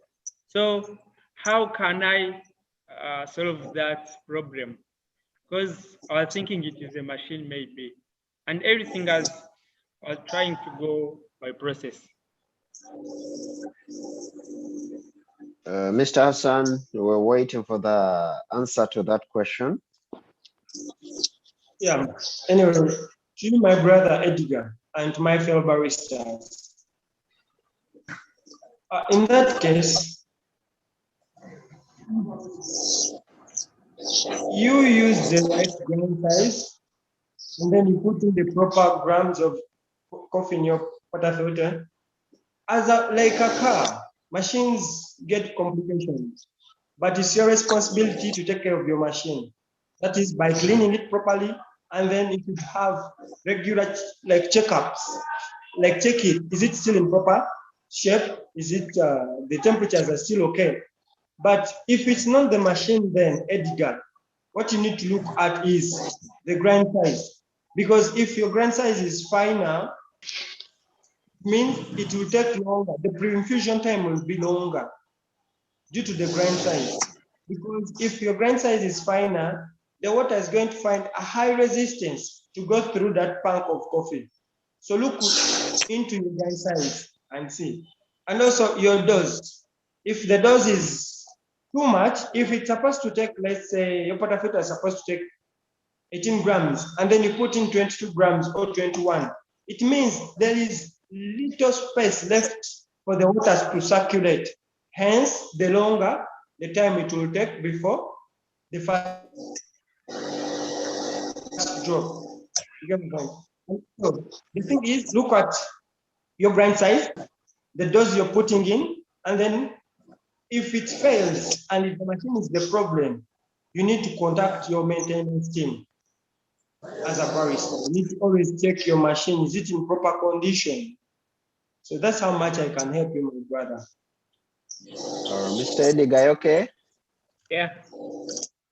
Okay, now to add on Mr. Hassan's point, Mr. Hassan, I love the way how you tackle the questions to the extent that I feel like I can't explain no more, but I'm going to add on something. Mr. Edgar or any barista out there watching this video, we have to understand the machines we are dealing with. The machines we are dealing with are totally different. You can use the same company or the same brand. You're going to find that we have a Lamazoko Classic, a Lamazoko Linear PB, a Lamazoko Strada, but all these also have 3 group heads, 1 group head, 4 group heads. It depends. But how are you going to tackle this machine? You get my point, Edgar. Most of the machines, especially the grinders or the espresso machines, you are going to find out that they are so sensitive when it comes to any kind of temperature that they get to tackle. You get it? I have a compact, and I have an Italiano, and I have still a compact. One compact is E10 and another one is F10, but the E10 really disturbs me a lot to the extent that when I grind using an Italiano, it gives me through the sight of view, it shows you that it's giving you the right amount of coffee needed.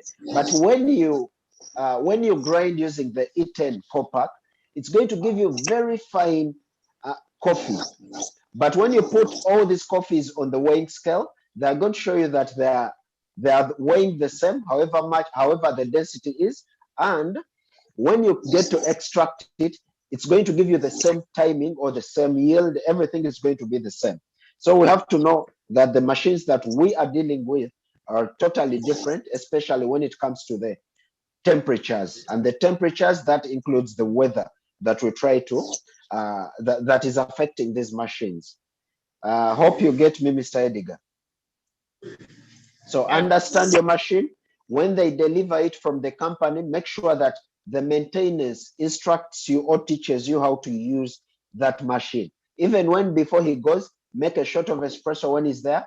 Try to adjust it. These machines have many buttons. You're going to find one machine with 18 buttons, 6, 6, 6, or 12 buttons, 6 and 6. But you are going to get confused with these buttons. You don't know how to set an automatic machine or a manual machine. You don't know how to use it. So make it a point to ask your instructor. Where you see that you have failed and you can't do something about the machine, call your person, tell the manager to call the maintenance guy to come and show you, not even through phone, because this is a practical bit of what? Of the working. So tell the manager to call the maintenance guy to come and show you what you are supposed to do. Hope you're okay with that, Mr. Hassan and Mr. Edgar. Thank you very much. Yeah. Okay. So I see another person is called Koja. He's trying to serve us a cappuccino. Koja, where are you?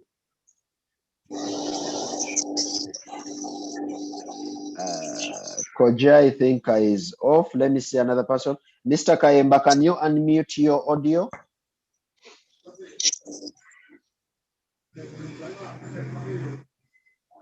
Okay, Mr. Collins or Mr. Abdallah. Then we see we have two Abdallahs, the Kasim and Habib. So anyone who unmutes the video will go with the question. And just in case we don't have any question from them, I think I am going to welcome also Mr. Abdul from Mr. Abdul, the one who has the Restrator 5. Do you have any question for Mr. Hassan? Yeah, I would have a question for him. Okay. Yes, I hope everyone is here. You're hearing me well? Yeah. Yes, I thank everyone. Though I have been a little bit late for joining our conference. Yes, I think I've been following for the last 30 minutes, I'm sure. And I think I get Mr. Brother Hassan. He was talking about acidity. Yeah, but I wanted to clarify to me well, because when he mentioned that acidity can be determined by the level of your extraction, it can either be under or being of extraction. So you're looking at how the acidity is. But I wanted him to clarify to me, when you're doing your cupping and you're not extracting, how can you determine the acidity at that very moment? Because I think cupping is also important, but I hope he can give us a take on that and share some. And my question number 2, our brother there said that the customers or his customer complains his coffee. We actually gave him Brother Hassan gave him how he can handle that. But I think it should be also important for someone to understand the type of coffee he's having. If the coffee is burnt, roasted high, you'll never get exactly what you're expecting or what the customer is expecting. I think understanding our also be important, very, very important. Also, it shouldn't be like suppliers, you get this coffee, you get another coffee. That one also can bring a complaint from customers. You need to understand your particular coffee that you're supposed to be serving with your customers. So if any complaint comes, you need to kind of track back exactly where the problem arised from. Yeah, so I think that was my question, and this was just to add on the complaint my brother had. Yes. Mr. Isma, I think the complaint came from Mr. Isma about the customer complaining about the taste of the coffee. I think Mr. Isma, you got also to write that point about understanding the coffee that you're receiving. Because if you look at last week's video, we talked about cupping, where we get to understand the quality of the coffee in most cases. You remember that, Mr. Isma? So I think you want to say something? Yes, I want to say something. Am I clear, bro? Yeah, it's okay. It's okay. So, like for me, I have some problem like with my boss because all the time he keeps on changing coffee. Every time he keeps bringing new coffee that this is the best, this is the best. Maybe I think that's maybe the problem. You never know. That is the problem. So I think we had skipped that. That's the reason as to why we are here to share as we different baristas, because coffee is large and coffee is wide. So any point contributes to a factor as to why something is happening. So like you see, Mr. Abdul has helped us clarify, and we now know the reason as to why you are facing that challenge. You are having inconsistencies in the coffee supplies. You're using very many coffees, and yet you have, I think, one grinder. No, I have three grinders. Okay, but still that is the cause. So I have three grinders, but so like because you know these people, like you cannot advise them. For them they are wise. So like every weekend drinks different types of coffee. I know. Let me tell you something. I have laughed, but to clarify more about something, yes, people are wise. People are wise in everything, but you as a barista, how do you defend what you are doing? How do you defend your career? How do you defend with passion about your skill? Why do you allow someone drive you through something that you see is really out of quality, and it's really going to affect not only you, but even the clients? You get it? If you say that these people are wise, truth is that I've worked with bosses, but my boss here, where I am working in Destination 35, he handled everything about coffee to me. And when he handled everything about coffee to me, I handled everything about coffee to my baristas. That basically means we baristas are in charge of the coffee that we get from the roastery, whereby we even visit the roastery to when we serve it to the customer. That's why you are going to find that we don't easily have queries. When my boss tells me that test this coffee, I tell him no, let us go to the roastery. That's where we are supposed to test from the coffee, and we either leave it there or we serve it. So you have to tell them, and don't be shy.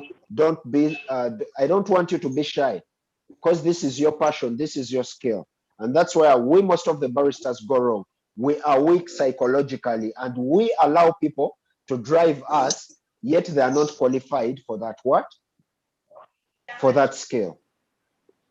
You get my point? So sometimes you have to be brave about your skill. However much it's his business, but there's a reason as to why he employed you as the barista there. You get me, Mr. Isma? Okay, thanks so much. I got you, bro. Yeah, now back to Mr. Hassan. Mr. Abdul asked a question about acidity. Yeah. And hope you heard his first question about acidity. Tell us or clarify more about that question. Well, I picked some, but he said before testing how can you determine the acidity? Is it right, right? Mr. Abdul, that was your question, right? Hello? Mr. Abdul? Like I was quick, Can you hear me? I picked. Yeah, now we can hear you. Try to communicate with Mr. Hassan, and Mr. Isma, mute your audio. Okay, Mr. Hassan. Yes, bro. And this was actually, yes, I came a little bit late, but my catch was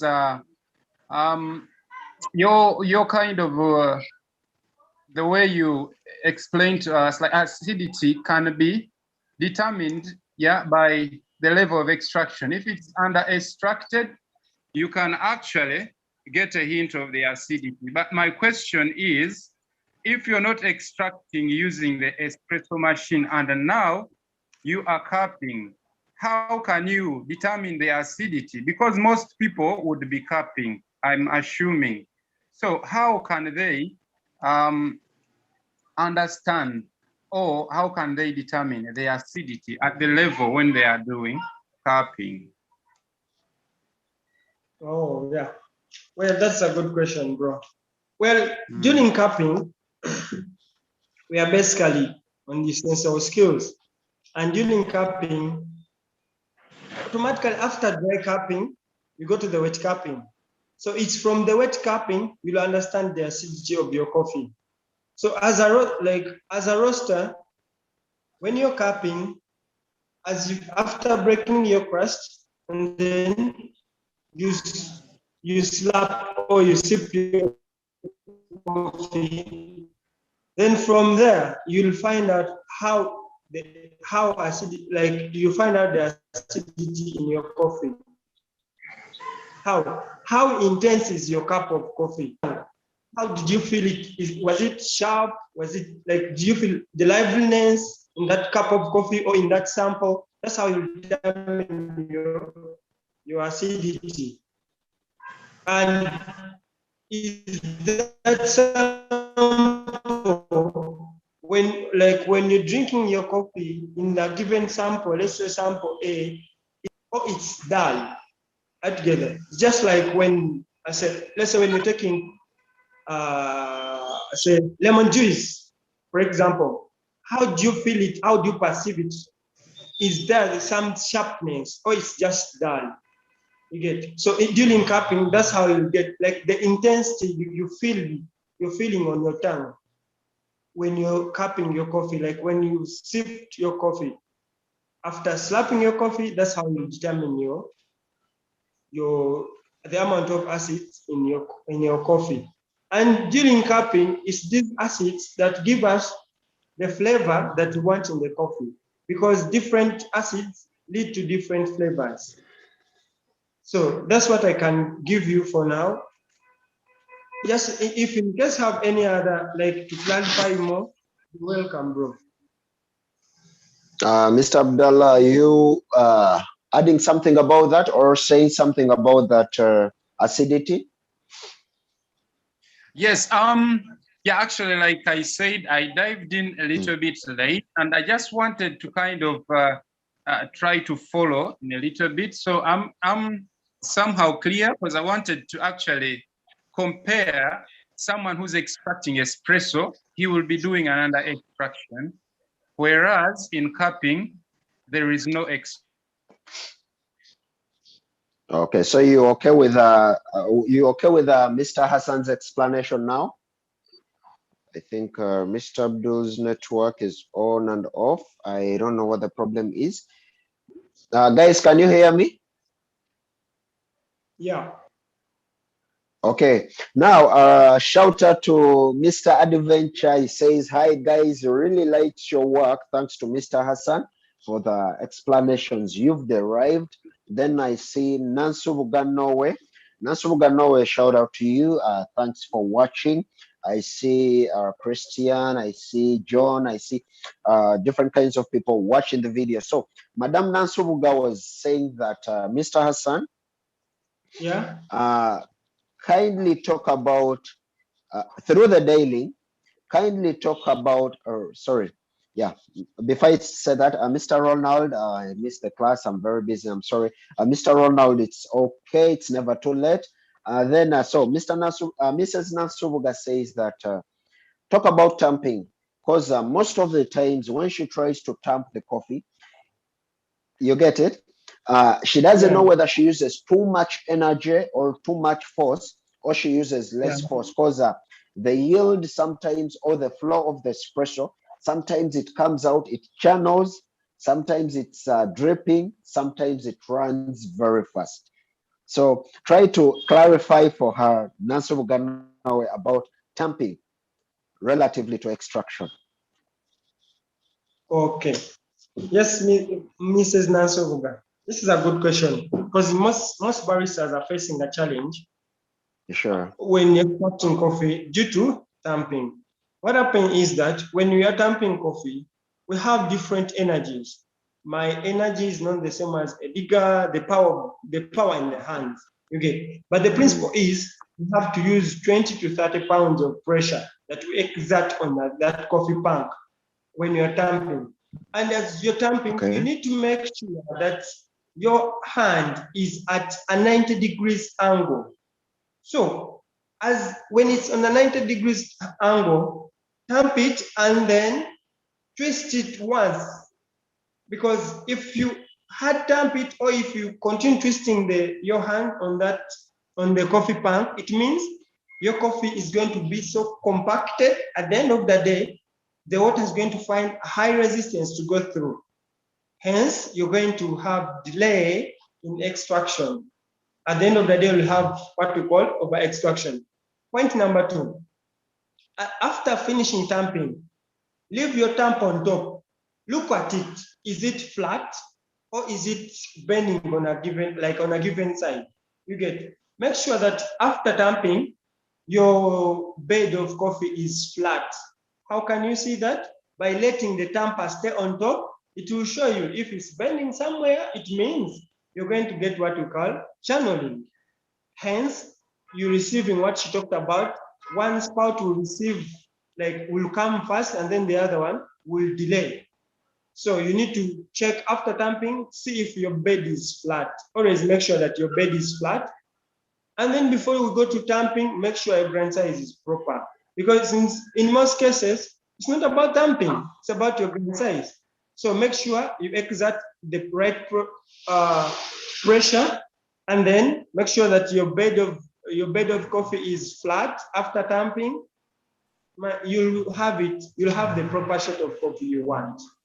And when you're tamping, don't over twist on top, because as you twist, you're adding in extra pressure, which will make your coffee, which will make the water from the group head face high resistance to go through the bed of your coffee. That's what I can say, Miss Andre. Okay, I think Madam Nansubugano, you have had the response towards towards your question. Let me tell you something, Mr. Hassan. I used to have a problem with my tamping when I went to Protea, because Protea Hotel, Marriott, it was my first time working in a hotel. So I used to work, but I used to go to the gym, and my arm was too heavy, and I was really tamping. So one of the managers in Protea Entebbe called and sent for me, because many customers were complaining about my coffee. So he called me to Entebbe Protea. He was a white. He was called Mr. Chris Standa. Mr. Chris. He was a white guy. So what he did, he called me. We worked together. He saw my tamping, and he was using too much. I was using too much energy, and which I saw. So what he did, he put his left arm on the table. You get it? He told me, now get the tamper, place your arm in the 90 degrees and tamp my hand. So when I tamped his hand, he almost shouted. He was like, are you using this kind of energy on coffee? You get it? So if I'm about to shout, what happens to the coffee that can't speak? You get my point. So he told me, now release slowly. until then he told me that now you feel that way, don't just use the wrist to tamp, not the full what, because my energy was too much. Even if I used the 90 degrees, it was too much. So it just told me to use the energy from the wrist. And from that point, I started tapping very well, and clients stopped complaining about my coffee. Okay, bro. You get that? So, Mr. Yes. Eddie, guys, Isma, John, guys, do we have any other question about Dailing? We can now all unmute our audios and let it be an open discussion. Let us all unmute our audios and let it be an open discussion. Do we have any other question? Mr. Abdul, do we have any other question, or anyone else? Mr. Habat, or Mr. Abdallah Kasim? We have John, we have Colin Rogers, and I think we have Isma, we have Edgar. Do we have any other questions? Because I think my YouTube questions are done, and people are really appreciating. Madam Nansubuga says, I'm so happy. Thanks for the reply, my professor. So someone is calling you a professor, Mr. Hassan. So she's really thankful. Anyway, so, someone is, yeah. If they don't have a question, I'll talk a little bit about Isma's challenge. Okay. Where coffee taste, the taste of coffee is influenced by like four main points. One, the soils where the coffee was grown. Two, the temperatures of that area. Three, the rainfall they received. Four, the processing, how it was processed. So what happens is that your manager or your boss might be bringing you a coffee sample from Ethiopia. And then he or she wants it to taste like a coffee from Brazil. My dear, it will not. Because Brazil and Ethiopia, they are totally different. They receive different kind of rainfall, different soils, you get. And then during processing, how was it handled? At roasting level, at harvesting level, and you as a barista, how do you handle your coffee? All those affect the taste of your coffee, you get. So as a barista, this is your passion, this is your profession. Baristas, we educate, we offer consultancy, sit your boss down, teach them about coffee. It's your mandate as a barista to educate, you get. Educate your customers. Okay, sir, you said my coffee was bitter. So tell them, how did you feel my coffee? If my coffee was tasting sour, okay, let them give you the feedback. From there, take that feedback from your boss. Tell them, when we used the coffee beans from this and this origin, the taste was like this. When we used this and this coffee from this roastery, the taste was this. So, Mr. Boss, sir, I would suggest we stick with a single supplier, because from there, you can raise your complaint. But using coffee beans from Hassan, from Andre, you don't know what you're using, so you're going to face challenges. Another thing I talk about, Mr. Abdul was talking about cupping and extraction about coffee and espresso. During cupping, by leaving your coffee to steep for, let's say, 4 minutes or 5 minutes, in that process, in that case, you're doing what we call extraction. But extraction using a method we call steeping or immersion. You let your coffee steep. So as it steeps, it is extracting the soluble coffee materials into that hot water, you get. So at the end of the day, when you're slapping and you're testing your coffee after the process, you'll get those soluble flavors in your coffee after being steeped. That's during cupping. So I guess I've done justice to your questions and clarifications. If you have any other questions, I'm ready. We can go on, sir. All right. So I think, thank you very much, Mr. Hassan.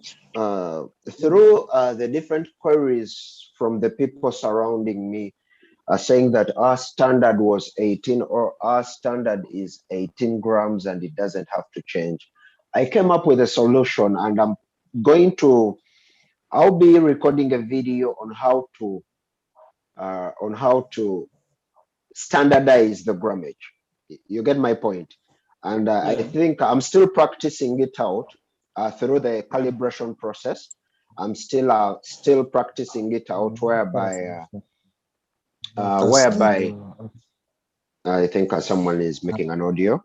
So I was still telling you that I'm still practicing it out, whereby I am trying to play with the grind size and the weight to come up with a certain density, so that when I am trying to, when I test the 18 grams and it's not coming out at the right time, between the 4 to 5 seconds or 6, and it's not between the yield that I want. I'm trying to play with the fine and coarse and the weight, whereby when I put weight and I see that the coffee is tasting very light or sour, I will adjust it to fine. And remember, when you adjust to fine, the coffee density is going to go down, or it's going to reduce. So when I take it down, then I see how I use the calculator to increase the density to go back to the 18. Or when it's kind of bitter, when I take it to the coarse, the density is going to be high, and I use the calculator to take it down to go back to 18. So I'm still trying to figure out a solution towards staying at 18, because sometimes there are people you can't explain to, and they are really convinced with a statement that coffee is unpredictable. You get it? I get your point, bro. Yes, someone's calling. Yeah, this is Abdul. Yes. Okay, Mr. Abdul. All right. So, according to your point, I wanted to add something. Okay. Yeah. Now, if you are playing with the calibration, looking at how much grammage you would come up as a standard. Remember before, like you said, most of the machines are different. Sure. The machine itself, maybe if we can talk about the machine, because it's the main trouble of extracting inconsistency. So the machine itself has two components. Number one, if you have the grinder, and the grinder is giving you certain fine grind that you are looking for to extract. If it gives you a good extraction, remember, while looking at your gauge, you know, all of us have our gauge on the machine. Those gauge has functions that it kind of directs us on which pressure level you're having, which is the water pressure level at this moment. So if the water pressure level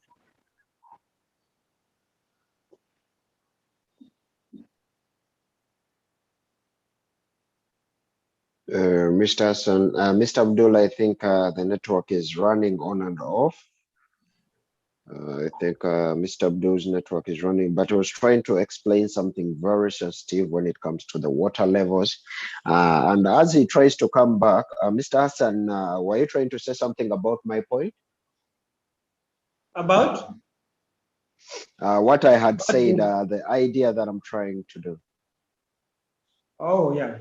Well, sometimes, yes, baristas like they stick to the 18 grams rule. And thence they also affect the taste of your coffee.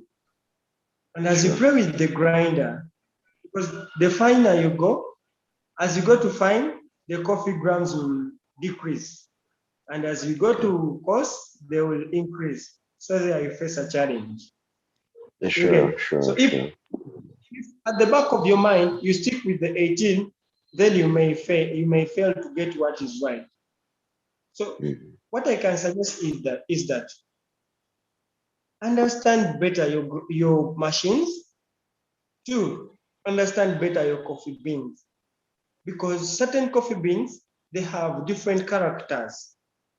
Some, they can be like, yeah, their density is like that. If you use 18 or 20 and your grain size is proper, they will again, the flow will be like quick. It will have a quick flow. You get it? So understand everything as a barista. As baristas, try to be knowledgeable. Look for information. Don't be static, because there is more to coffee than we know. And this is a journey which is open. So read, research, ask questions, and don't be static. Okay. So thank yeah, that's you. what I can tell you. All right, thank you very much. Shout out to Nalumo Florence on YouTube. She's sorry about coming late, and she didn't make it into the class, but next time she'll be there. Then I'm seeing a name here. It's kind of hard. I think it's called Shampoo Yo, something like that. That's the name I'm trying to see. Shampoo Yo. I think that's a person from different country, but thank God. So I think to me, just in case has any other question, but to me I think that's it for the day about Dailing. It has really been very, very educative, and this is Mr. Hassan straight away from the Coffee Lab, Uganda, Kampala, one of the best barista schools we have. Just in case you are abroad and looking for a skill, your child, your brother, your sister, your parent, your grandmother is looking for a skill to attain, so that they can not only earn money but earn a very, very good sensitive skill that is really going to develop your family, your clan, and the future great grandchildren. Please visit his school, the Coffee Lab, like you saw. He gave us the numbers, and through the numbers you can easily WhatsApp him, or even if you are abroad, you can dial these numbers to give him a call, and he's really going to be of help to you. That is +256 789 1528, or +256 752 +256 759 200 723, or you can easily check them on their Instagram page. That is at the Coffee Lab, not so? And at the Facebook, Coffee Lab UG, that's on Instagram, and on the Facebook, it's what? Coffee Lab. It's on the Facebook, it's the Coffee Lab. So with me, I think that's it. All those who are watching this video on YouTube, and just in case you're new to this YouTube channel, please feel free to subscribe, share these videos, because many people out there, baristas, coffee owners, restaurant owners, really don't know what is really going on in the coffee industry. And just in case you help them, share these videos, they are really going to learn a lot. And I'll be uploading this video tomorrow, Monday, on my Facebook page. So just in case you can't reach me out on YouTube, please visit my Facebook page. And just in case you have any other questions, I am on Instagram, Twitter, Facebook, and YouTube, all at Barista Andrea. So just in case Mr. Hassan has anything else to say, I give you the podium. Yeah, well, I'll just repeat my contact. The empty number is +256 789 15 28 04. It ends with 04. And then the Airtel number is +256 759 200 723. So this has been a lovely session, and we shall still continue to discuss about coffee, and feel many free more, because we have questions. different topics. Yeah, we shall discuss more. Yeah, you can feel free to WhatsApp me. I'll answer you. If you can call me, yes, you can call. Then we can talk. Yes, my dear. That's what I can say. All right. Thank you very much. Thank you very much, Mr. Hassan. Mr. Edgar, thanks for being here. Shout out to Mr. Isma. We have Mr. Shampuyol. We have Mr. Roger Collins, we have Kasim Abdallah Mpanga, and we have Mr. Herbert Kayemba, one of the best NOP supporters. Without Bobby Wine, he can't live. All right, so I think I'll sign out. I'll end this video on the different platforms where it's been playing, and allow me wish you a good morning, good evening, good afternoon, and good night wherever you are watching from. See you in another video. Mr. Kayemba says hi to everyone. I think you've seen that message. Yeah. All right, so I think I'll be checking out. We can all have a blessed night. Thank you, Mr. Hassan. You're welcome, my brother. Always. All right, sir. All right, sir.